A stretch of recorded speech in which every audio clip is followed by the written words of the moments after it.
Pessoal, sejam muito bem-vindos à segunda aula do módulo 3 do nosso curso Como usar o Bitcoin para acelerar a sua aposentadoria. E nessa aula nós vamos falar então sobre a falácia da renda passiva. E sem mais enrolação, vamos começar aqui porque eu já vou explicar o que realmente é essa falácia, por que a renda passiva, que é o sonho que te vendem, não é tão perfeito assim. Então, por que nós temos a necessidade de uma renda eterna, né? Eles te vendem um sonho de uma renda passiva, onde somos incentivados a perseguir esse sonho porque a moeda fiat, a moeda do governo, ela foi criada para circular e não para ser estocada. Lembra das qualidades do dinheiro? Um bom dinheiro tem que poder ser estocado. Todo mundo sonha com a ideia de uma renda passiva, a ideia de ter as contas pagas, né, sempre no automático, e somos incentivados, inclusive, a buscar isso. Precisamos da renda eterna na moeda do governo porque temos cobranças eternas na moeda dele. Nunca se cobrou tantos impostos e com tanta facilidade como nos dias atuais. A gente paga imposto sobre nossos carros anualmente, sobre nossas casas, e pagamos imposto até sobre a nossa própria morte, né? Hoje vivemos em uma sociedade com impostos tão indiscriminados, né, que achamos normal pagar para o governo para usar algo que é nosso, né? E por que isso ocorre? Como os governos imprimem montanhas de dinheiro todos os anos, gerando o imposto inflacionário, né, a inflação, como nós vimos nas aulas anteriores, nós temos que pagar impostos constantemente para enxugar o efeito da inflação que é criada por ele mesmo. Ou seja, os impostos são cobrados apenas para disfarçar a real inflação, praticamente isso. Senão a inflação seria ainda muito maior, né? E aqui tem uma notícia interessante, né, como eu comentei ali, imposto sobre nossa própria morte.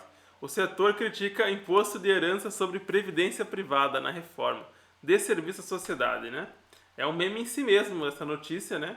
Porque uma das alternativas à aposentadoria estatal que os especialistas, né, sugerem é que você tenha também uma previdência privada.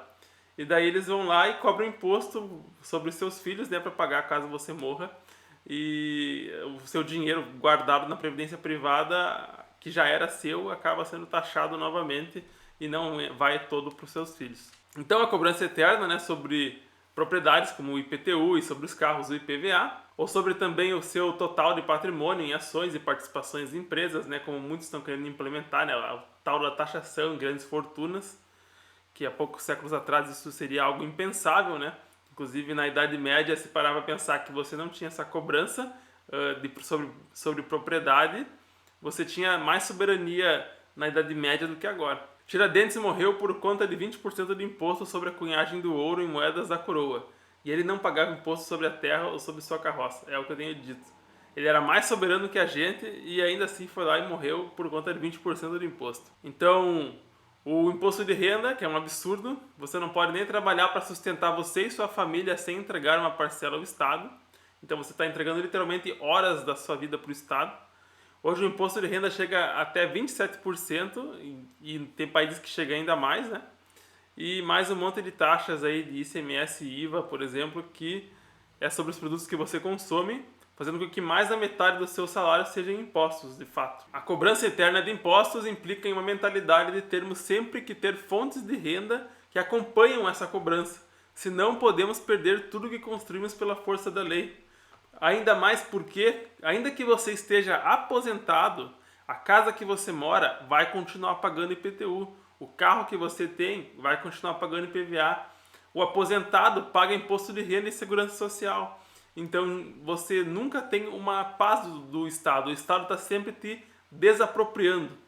Então, como ele continua sempre te desapropriando, ele vai te forçando a ter uma renda passiva para você, no mínimo, sobreviver e pagar as taxinhas dele, né? Aqui alguns memes pra gente descontrair, né? Bons aqueles tempos do quinto, que hoje é muito mais, né? Tiradentes morreu pela independência do Brasil por ser contra 20% de impostos. Hoje somos comandados por Brasília e pagamos 45%. Eu diria que pagamos até mais, né? E o outro ali, então, Tiradentes vendo você pagar 60% de imposto em qualquer importação, enquanto ele virou feriado por questionar 20% de impostos portugueses. E aí que tá a graça, né? Hoje você tem formas muito mais fáceis de não financiar o governo, com o Bitcoin, por exemplo, ou ao menos você pode escolher qual governo financiar, né, mandando dinheiro para fora, por exemplo, com dólar ou euro. E nisso ainda vamos nos aprofundar um pouco mais à frente no curso sobre as tendências do governo no futuro, né? Então, poupança ou renda passiva. A ideia de simplesmente poupar foi extinta de nossas mentes, pois o capital, o nosso dinheiro, é constantemente depreciado pelo Estado. e você precisa transformar ele em algum bem que gere fluxo de caixa o mais rápido possível. Então foi isso que o efeito inflacionário nos causou. Ele transformou a ideia de poupança em uma ideia burra. Assim o dinheiro deixou de ser dinheiro, né? E o dinheiro se transformou nos bens de fluxo de caixa, como ações, empresas e imóveis, que na verdade estão fazendo mais papel de dinheiro do que o próprio dinheiro, porque eles preservam valor no tempo, que é uma das características fundamentais do dinheiro, preservar valor no tempo, que são a principal escolha da maior parte da população, porque imóveis são muito fáceis, né, para a maioria das pessoas, ainda que elas não tenham estudo. Porém, nenhum bem ou ativo é isento de risco, e ainda assim as pessoas preferem os bens ao dinheiro do governo real, né? Então, instintivamente, as pessoas, mesmo que elas não tenham estudado nada, elas preferem ter bens do que dinheiro. Enquanto o dinheiro deveria ser o bem de menor risco na economia, né? Então, o verdadeiro dinheiro ele deveria ser de risco quase zero, enquanto as outras coisas deveriam ser vistas como investimento de risco. E hoje imóvel é visto como investimento seguro e ter dinheiro na mão é visto como algo ruim. E a tal da renda fixa, né? Primeiro de tudo, a renda fixa não é renda. Chamam de renda fixa só para dar aquele ar que você está ganhando algo. Quando na verdade você no máximo, sendo muito otimista, você está empatando o seu dinheiro na renda fixa. Os índices de inflação são manipulados pelo governo. Nenhum título vence a inflação, seja Tesouro Selic, fixado ou IPCA. Ainda mais porque frequentemente o governo mexe nos itens da cesta básica, do IPCA, dos índices, né? Então ele vai estar sempre martelando os números para dar um valor que ele precisa mostrar para ser mais otimista. Quando muito, né, como eu falei antes, a renda fixa vai manter o seu poder de compra, se tiver sorte, se o governo for justo. E o governo imprime dinheiro para pagar os juros dos títulos que ele gerou, né? Causando então inflação e reduzindo o valor real que você recebeu. E então, lembra do efeito Cantillon, né, que a gente comentou nas aulas passadas, né, que o dinheiro impresso primeiro vai para governo e depois para os bens. Então, por isso que os ricos preferem ter bens e ativos. Eles não gostam de ter muito renda fixa. E como até o Barsi, né, já falou desse jeito, né, renda fixa é perda fixa do seu poder de compra. É só olhar no supermercado. Não tem, é batata, né? Tipo assim, olha o preço das coisas subindo 2, 3 vezes e o cara vai lá e diz que a inflação foi de 4%, 5%. E as ações de empresas e fundos? Então, aconteceu similar com os imóveis, né? Acabaram virando reserva de valor ao invés do dinheiro. Hoje se investe em ações não para ganhar dinheiro, mas para manter o patrimônio. E fazer isso sob a gestão de um fundo é ainda pior, né? Porque você tem come cotas, paga taxas administrativas, impostos embutidos que você nem percebe, e sem falar que o gestor do fundo ele vai convidar você ao giro constante da carteira, que vai fazer com que você tenha uma perda financeira como cliente. Dividendos também não são dinheiro que surge do nada, né? Não é brinde o dividendo é o seu patrimônio da mesma, então você tem que estar sempre reinvestindo esse dividendo, porque é um dinheiro que saiu da empresa e entrou na sua pessoa física. Se você gastar esse dividendo que entrou na sua pessoa física, você já vai estar queimando o patrimônio. Então você vai precisar sempre ficar reinvestindo na fase de acumulação. Ainda assim é melhor ter uma ação de uma empresa pessoalmente do que através de um fundo. E você aportando o seu saldo de dinheiro em ações, né, acaba apenas retroalimentando esse ciclo dos acionistas com mais papéis ganhando mais dinheiro em cima de você, o efeito Cantillon, né? E o pior, alimentando o governo com uma chuva de impostos pagas pelas próprias empresas, né? Então, hoje se fala até de ideias de ter ações de empresas na blockchain, onde você já não precisaria mais então desse órgão central que está ali comendo cotas, literalmente, né, comendo seu dinheiro, que é o governo. Salários de produtividade. Então, a cobrança eterna de impostos, somado ao fator de que nunca se corrige no nível que se deveria as tabelas de impostos a pagar, acabam causando um estrangulamento da população e desincentivando as pessoas a buscarem soluções de produtividade e crescimento. A defasagem média da tabela do imposto de renda ficou em 150%, vamos arredondar aí, né? Desde 1996. Ou seja, você deveria ser isento de pagar imposto de renda muito mais do que você é hoje, né? Ali pelos 5 mil você deveria ser isento, talvez até um pouco mais. Mas entra governo, sai governo, ninguém tem pressa de corrigir essa tabela do imposto de renda. Por que será? Porque se o preço dos produtos mais básicos estão subindo, o salário se mantém o mesmo, ou se em algum momento ocorre também algum ajuste aí do seu salário, também se paga mais impostos, então as pessoas caem na triste história da corrida dos ratos muito mais facilmente. Você recebe dinheiro todo mês, o supermercado está mais caro todo mês devido à inflação causada pelo governo, o salário continua comprando cada vez menos coisas, então é necessário trabalhar mais horas, mais tempo no próximo mês, e com o passar dos meses a própria química do corpo humano, né, vou ser sincero, vai responder a estímulos de uma alimentação ruim, um esgotamento da capacidade de trabalho dessa pessoa, ela vai ter menos produtividade e vai continuar recebendo cada vez menos porque está sendo seu dinheiro, seu salário comido pela inflação. E pode notar aí, quando vier uma proposta para corrigir a tabela do imposto de renda, vai ser muito aquém do desejado. Aqui, né, a gente pode ver então a evolução dos declarantes e da defasagem da correção da tabela. Quanto mais tempo fica defasada a tabela do imposto de renda, maior o número de pessoas que começam a ter que declarar imposto de renda. Ou seja, eles estão corrigindo de propósito para mais pessoas estarem pagando imposto ao longo do tempo. Aqui a tabela atual, né, e simulação de tabela sem defasagem. Isso ainda deve ser mais desatualizado, talvez hoje ainda seja realmente maior a defasagem. Isso com os dados oficiais também, né? Então, hoje você é isento até R$ 1.900, mas já deveria ser ali até R$ 4.000. E o imposto de 27%, que já é a partir de R$ 4.600, deveria ser só para salários acima de R$ 10.000, por assim dizer. E o que o sistema está te dizendo com isso? Como é possível prosperar num sistema assim, se você está trabalhando por um dinheiro que é um cubo de gelo? Por mais difícil que pareça, para prosperar num sistema assim, a única forma de escapar no longo prazo é de algum modo fazendo o seu dinheiro sobrar cada mês e colocando um pouco em Bitcoin. Talvez não consiga acumular o suficiente para ser muito rico, mas poderá ter o conforto de uma ou duas boas moradias na velhice e sem nenhuma dívida de preferência. O que acontece? Dívidas são o efeito do juro composto ao contrário. O juro composto, né, é o dinheiro que o teu juro rendeu e você reinveste os juros para crescer. E a dívida tem esse efeito ao contrário. Ainda que alguns bitcoinheiros incentivem você a pegar dívida, eu acho uma estratégia pouco inteligente, principalmente se você é um CLT ou ainda que seja PJ, mas tenha só um emprego normal, digamos assim. E se você é assalariado, né, eu acho muito arriscado você se endividar demais.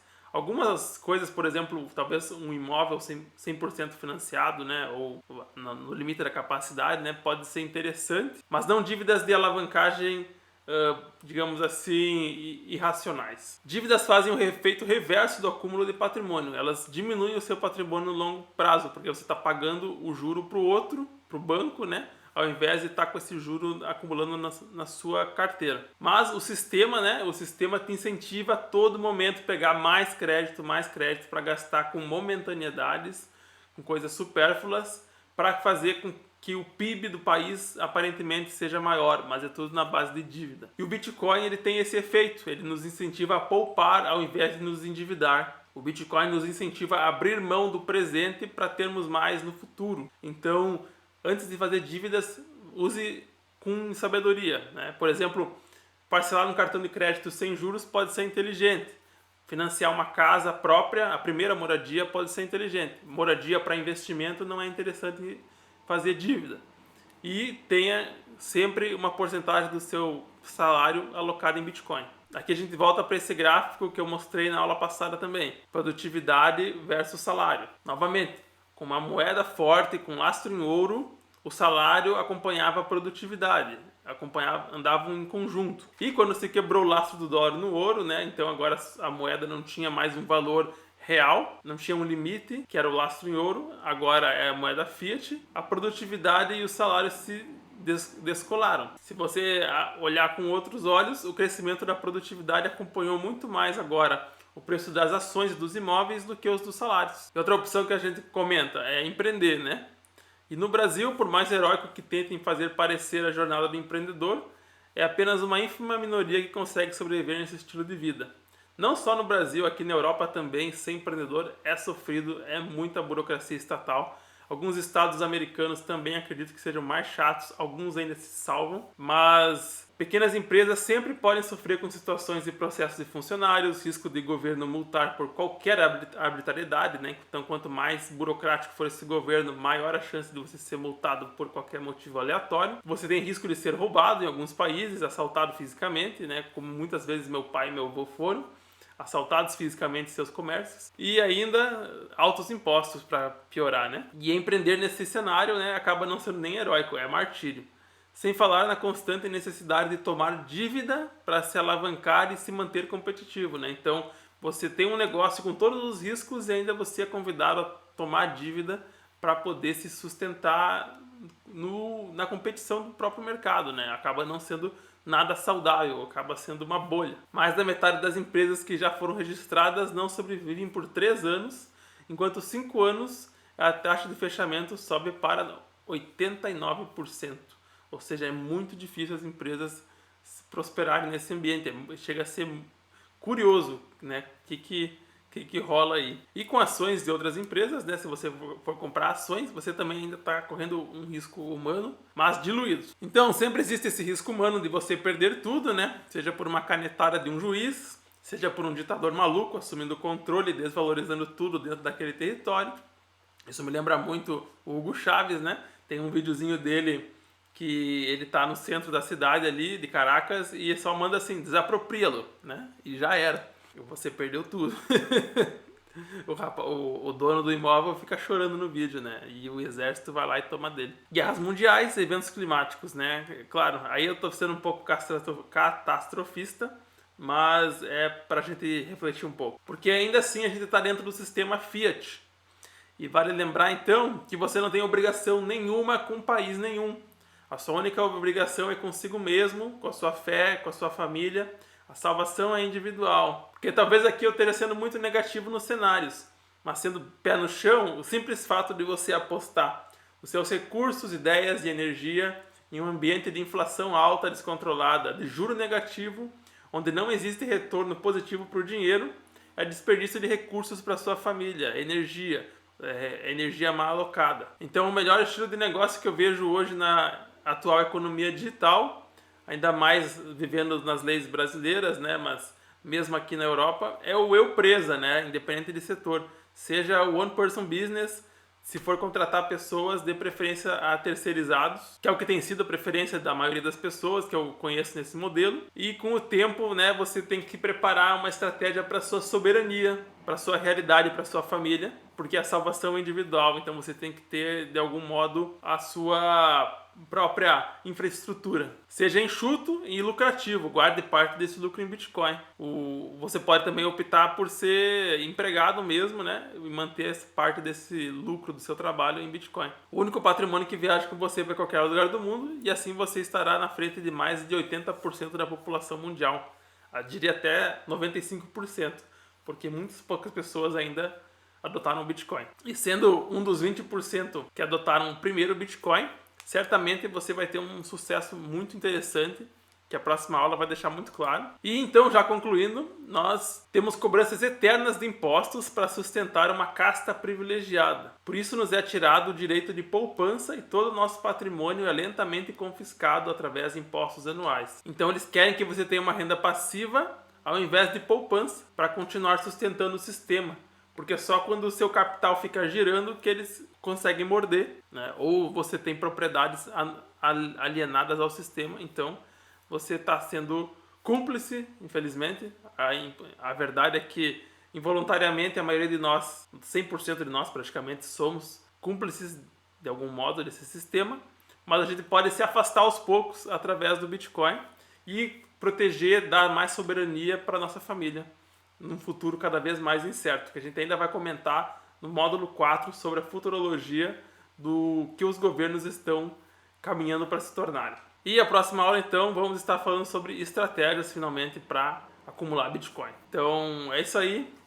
Na verdade, a renda passiva parece algo muito interessante, mas não tem como todo mundo viver de todo mundo. E a poupança, ela, por mais que pareça estranho hoje, é mais interessante para o longo prazo, porque a gente não entende o que vai se encaminhar na crise demográfica que está por vir, como a gente viu ali também na aula anterior.